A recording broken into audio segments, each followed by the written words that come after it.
Hello, everybody. I'm Michael Sosnowski from TRC Market Research, and thank you very much for listening today. Mobile market research is a pretty hot topic these days, but for the majority of practitioners, I think it's still largely theoretical, something they hear about but haven't necessarily done. One of the things they hear a lot about is very real. It's that mobile does provide us or present some constraints that we have to deal with, in terms of how much information we can share with people, how many questions, things like that. So it's a very real challenge, this idea that we need to perhaps do more with less in the realm of mobile market research. Today I want to particularly focus on quantitative research. There's lots of great things going on in the field of kind of mobile qualitative and ethnography, and it really takes advantage of the platform really well. On the quantitative side of things, there's conventional wisdom forming about what the constraints of mobile mean for quantitative, fewer questions, etc., simpler questions. But, from my perspective, I want to think about how can we as researchers deliver high-value quantitative work, take advantage of the mobile platform, and respect the constraints. So that's really what I want to do with today's presentation. And in particular, I guess there's three things I want to accomplish. First thing is I want to talk and think generally about the idea of doing more with less, what that means for us as researchers and how it relates to the mobile platform. The second thing I'd like to do today is challenge some conventional wisdom that might exist and about doing mobile research. And to do that, I'm going to share with you just some examples from traditional online work that I believe points to what is possible to do on the mobile platform. And when I'm done with that, I'd like to wrap up by showing you the results of a mobile study we did at TRC that I think demonstrates how we can do more with less strategic, quantitative market research on the mobile device. So that's what I want to do. As primary researchers, I think we're all pretty familiar with this general concept of having to accomplish more with less. Tighter budgets, more projects coming at us, less time to get things done. It's a pretty general concept, but increasingly the consumer is part of this more with less equation as well, right? They're on the go. They're still willing to give us feedback, thank goodness, but perhaps not always when we want them to or as much as we might like them to. And so that is what has, I think, pushed the industry to be thinking more about doing mobile work. And from my perspective, is mobile a way to do more with less? The answer generally, I think, is yes. We know and that it's a powerful way to get at populations that are hard to reach.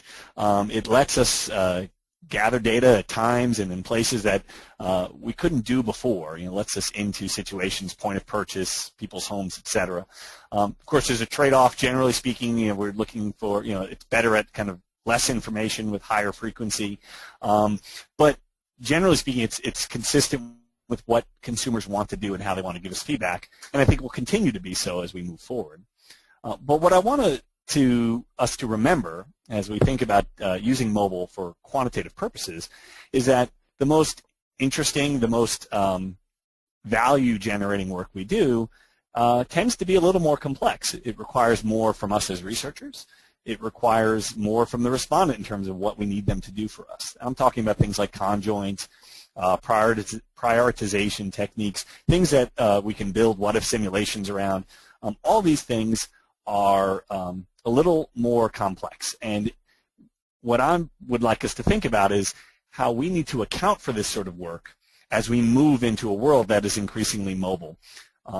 Because if we don't, my concern is that we can marginalize ourselves as researchers, quantitative researchers, with only doing lower involvement, lower value, short 5 to 10 question surveys that maybe they're nice profiling efforts, et cetera, but aren't really going to answer some of the strategic questions that our clients may have. Of course, I mentioned earlier the conventional wisdom that's forming around mobile market research, and despite despite the need to address strategic work, right now the focus has been on this short and sweet. consumer mobile-friendly surveys, 5 to 10 questions, keeping the response dynamics very simple, assuming the consumer is not going to have a lot of time and attention. And I really can't argue that these are bad things. They're very good things for any survey.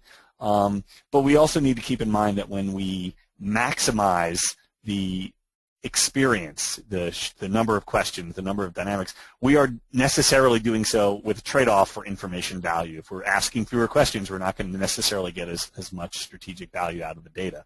So the thing is, we don't need to do that. As researchers, we have multiple things, multiple tools at our disposal besides survey design in terms of the experience for the consumer. We can do appropriate study design. We have powerful, advanced estimation techniques at our disposal. And from my perspective, when those three things come together, appropriate design, advanced estimation, with consumer mobile-friendly surveys, that to me is doing more with less mobile market research in the best way possible. In a sense, what we need to do as researchers is what we often tell our clients, which is let's not maximize on any one of these areas, but let's optimize to come up with a survey solution that would really answer some strategic questions, but still fit within the mobile platform. And when we think like optimizers and not maximizers, that really is what allows us, in my view, to challenge some of the conventional wisdom that may exist out there. And I chose this statement in this picture as perhaps a good example of that conventional wisdom.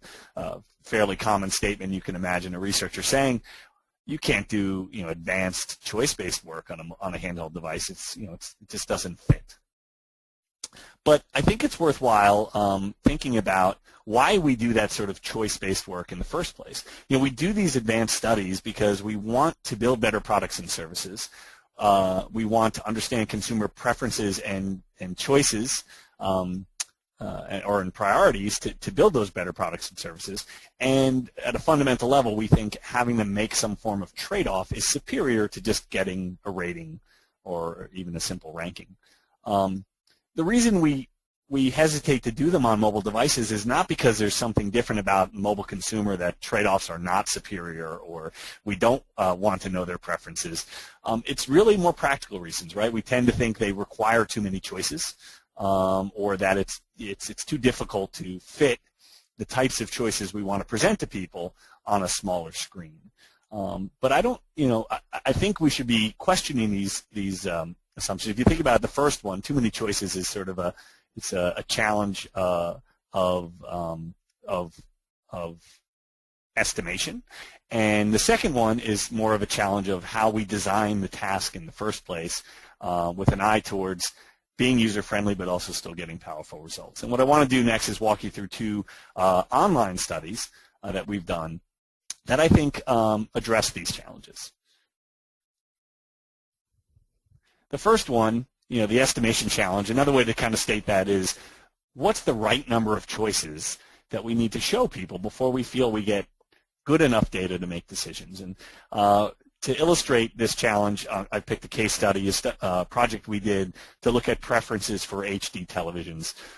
It was a fairly conventional conjoint study, 7 different attributes, and showed people 3 product profiles per choice task with a none option. And of course also, we ended up with a task of a size of 13 different choice tasks were given. And this was, again, administered online, worked very well. And before I switch to the next slide, I guess a note that there's lots of different ways, of course, to determine when you have good conjoint results. Some of those are statistical, some of those are more about actionability, of course. But one common, more numeric or statistical way to think about it is hit rate, which is how well can we predict any individual's choices, and error, which is how often are we wrong at kind of estimating the choices that a group would make. So both of those things, we want to maximize hit rate, or we want to increase hit rate and minimize the error. And as we look at the results from the study, we see that on the right of this chart, we see what we do, what we get when we estimate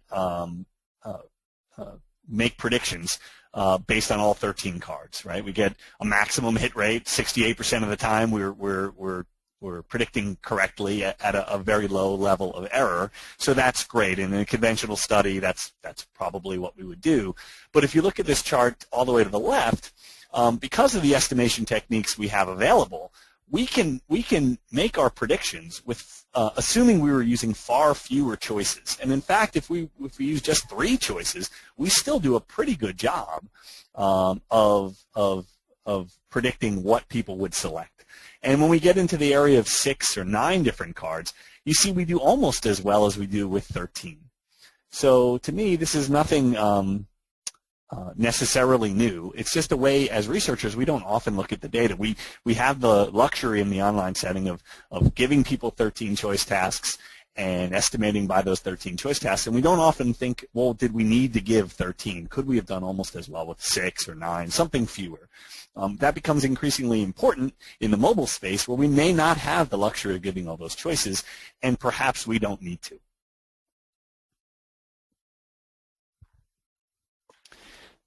The other side of the coin is a design challenge.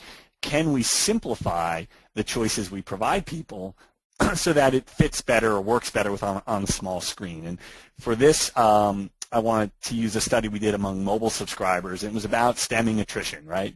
When subscribers were arriving at the end of their contracts, this client was very concerned with the best way to retain those customers and wanted to provide them with a series of offers to see whether or not, which would be the best one to optimize retention on their end. It was another conjoint study with 9 different attributes, a nice robust sample. The big twist here was that rather than doing let's say a traditional discrete choice with three or 4 product profiles and a none, we turned the choice into a starker choice, a take it or leave it sort of choice, right? So what we did was showed people one particular offer, and we basically asked them, would you take it or not? And we're very interested in seeing how this would, what kind of results it would produce. We were confident it would produce pretty good results, and in fact it did. Here are the results. You can see, again, a very strong hit rate. I mean, 89% is very high. Of course, it was just sort of a yes or no prediction we were making, so it was, the bar was a little higher. But we did very well in terms of hit rate with very little error. And what this demonstrated to us is, again, this idea that perhaps the choice itself that we present to consumers doesn't need to be as complex. It's still a discrete choice, yes or no, right? You take it or leave it.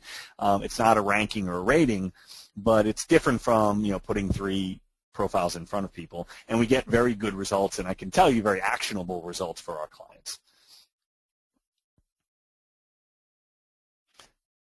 So when we bring back our skeptical gentleman, perhaps he's not so skeptical anymore, right? Maybe we can do this sort of work using fewer tasks, and maybe the choices themselves could be simplified.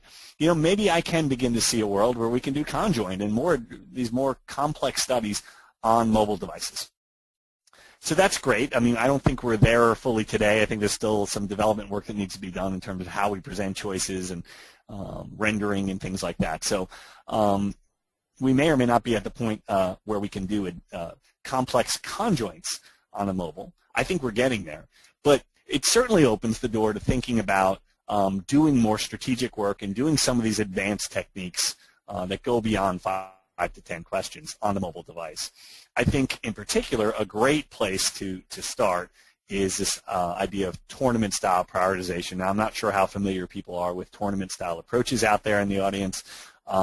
Generally speaking, if you think of a MaxDiff, which takes people through a series of choice sets and presents certain attributes over and over again in a pre-designed way, that has certainly some benefits, but is tricky when you have long lists of features. Tournament-style approaches are a little more efficient in that they provide people with initial sets of attributes, but then only really move the winners forward in the tournament, and then have reassemble choice tasks based on the ones that are left, and have people pick from those, and it keeps winnowing the field. They're good for online when you have lots of features or attributes or messages you want to test, and because they're good, because of the way they work, I think they're great for the mobile platform. If you think about it, It's sort of a way of kind of illustrating more with less mobile market research in the best way. It requires some thoughtful design. It relies upon advanced estimation techniques to come up with the utilities and the results, but it also still provides a very user-friendly experience because it requires fewer questions and more relevant questions. Think about for a second going to the movie. You know, how do you decide where to go, right? What to see? It's an everyday prioritization problem, and it's something we wanted to tackle with a study of our own to test out how well a tournament-style prioritization approach would work in a mobile setting. So the first thing is think about all the different reasons you could have for choosing a movie in a movie theater. Of course, there's so many. We stopped ourselves at 18. It could have been much more, which, you know, in a MaxDiff, using a MaxDiff technique would have required approximately 14 different choice sets. Even more if that list had increased beyond 18. That's sometimes trouble in the online world. I mean, people will do it, but that doesn't mean they're doing it well. Using a tournament-style approach, we can reduce those 14 choices down to 9, and in our view, 9 more relevant choices that they had to make because they're based on what they've already told us they prefer. To us, that was definitely more mobile appropriate. We tested this in a study. And here are the details of that study. 400 adults, a questionnaire that was a little longer than the traditional short and sweet, 20 questions, 6 to 7 minutes, let's say. We made sure that every consumer accessed and completed the survey using a mobile device, which was important, obviously, to figuring out how well this would work on mobile. And so the main task at hand was for respondents to review different choice sets and in the process, by making choices, essentially prioritize the 18 different reasons why they go to the movies in the first place. As you can see in the picture on the right, the task itself was very simple. It was very easily formatted for both iPhones and Android devices, and it looked very much like this. So it's something that was very easy for people to assess and respond to, which was, of course, a benefit. And when we completed this study, we see that we get exactly what we're hoping for out of a prioritization study. First and foremost, we get a rank ordering. Across those 18, we're able to figure out the most important factors and the least important factors. So that's great. But that's something that we can accomplish any number of ways. The reason we do more advanced prioritization techniques is not just because we want the rank ordering. We also want the distance between ranks. We want the ability to segment those results by different subgroups and perhaps do our own needs-based segmentation if possible. And using a tournament-style approach, we get that, right? So it's not just a simple rank ordering. We get the distance between ranks. As you can see here, the green dots are the rank ordering of factors using from the mobile data, and the red dots are we happen to do the study in a traditional online setting as well. As you can see, they matched up very well. So not only were we able to get the rank orders, the distance between ranks, the power to cut these data or segment these data any way we wanted, but they also was very comforting to know that the results we got using only the mobile platform were very much in line with what we would have gotten using a traditional online technique.